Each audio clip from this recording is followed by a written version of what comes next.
hemen dur.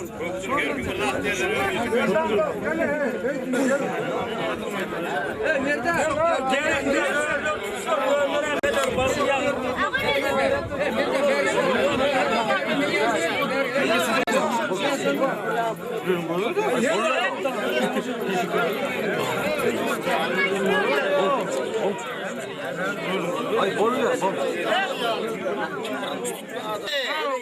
Hayırlı olsun. Hop. Yuvasına yuvasına. Kadın verdim bunu kere bu adı.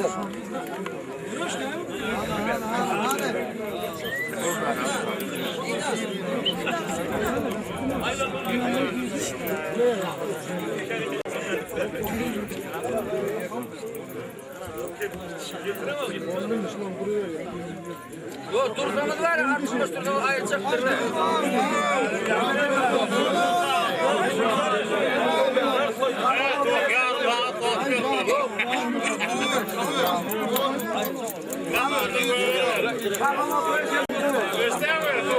Geri almış hakikaten kaptanın oldu.